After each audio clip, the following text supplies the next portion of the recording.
Normalización de base de datos. La primera fase se llama primera forma normal y consiste en organizar los datos de las tablas por medio de las siguientes condiciones.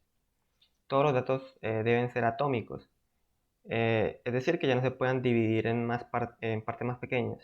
Por ejemplo, si tenemos una columna de nombre y apellido, deberíamos crear dos columnas separadas, una para nombre y otra para apellido. Otra condición es que siempre debe haber una llave primaria para que identificar cada fila. Otra condición es eliminar grupos repetidos en las tablas individuales. Aquí decimos como en un ejemplo que si hay un empleado y salarios y el empleado puede tener más de un salario, deberíamos crear una tabla salarios y otra tabla de empleados y conectarla por medio de llaves foráneas. Otra condición es crear una tabla independiente para cada conjunto de datos relacionados. Aquí en este ejemplo nos habla de clientes y sus pedidos y que deberíamos crear una tabla de pedidos y relacionarla con la tabla de clientes mediante llaves foráneas. Acá hay un ejemplo para pasarlo a la primera forma o hacer la primera fase y aquí ya vemos que no cumple porque en la columna nombre y apellido no hay atomicidad. En la del teléfono hay un teléfono móvil, después otro fijo y ahí como que no sigue una regla. En la ciudad y código postal estamos repitiendo. Por ejemplo, el primero y el último fila, estamos repitiendo el Cúcuta y el mismo código postal. Y si lo pasamos o lo transformamos, quedaría así. Tendríamos que crear un ID que sería el clave primaria, separaríamos el nombre y apellido y también el teléfono, en móvil y fijo.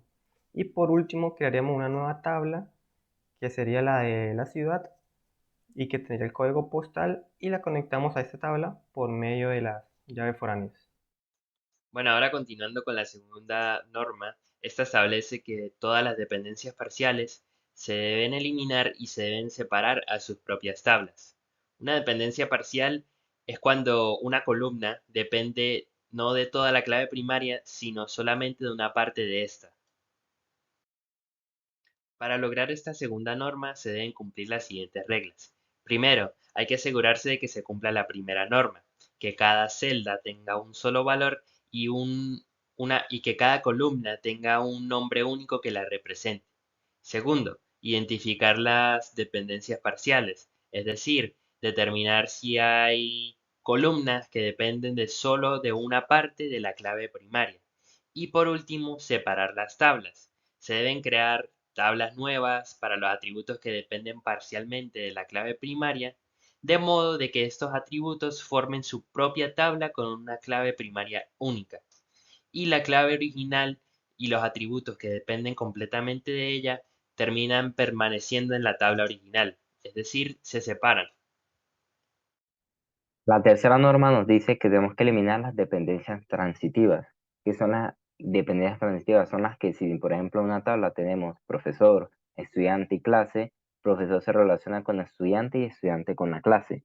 Pero al estar en la misma tabla, profesor tiene una dependencia transitiva con la clase. Entonces, lo que nos quiere decir la tercera norma es que tenemos que dividirlas en subtablas. Entonces, para que haya una tabla que cumpla la tercera norma, debe estar en la segunda y no tener dependencias parciales transitivas. En un ejemplo, como podemos ver acá, tenemos una tabla en la cual tiene empleado ID, nombre, el código, el trabajo, el nombre del estado y el código del estado. Y vemos que Alice se repite, tiene la misma llave primaria, pero el código de trabajo es distinto, aunque el trabajo sea diferente, tiene el mismo nombre de estado, Dan en Michigan, otra vez Alice se repite acá, entonces para evitar toda esta redundancia de datos y que al momento de nosotros consultar la base de datos tengamos un error, las dividimos en subtablas y las relacionamos con las llaves foráneas. Entonces aquí está el empleado ID con su nombre y estado código. Pueden ver que Alice, aunque se repita, el código de estado es distinto. Igual con el trabajo, con el home state y el código del trabajo con el employee ID, o sea, una relación.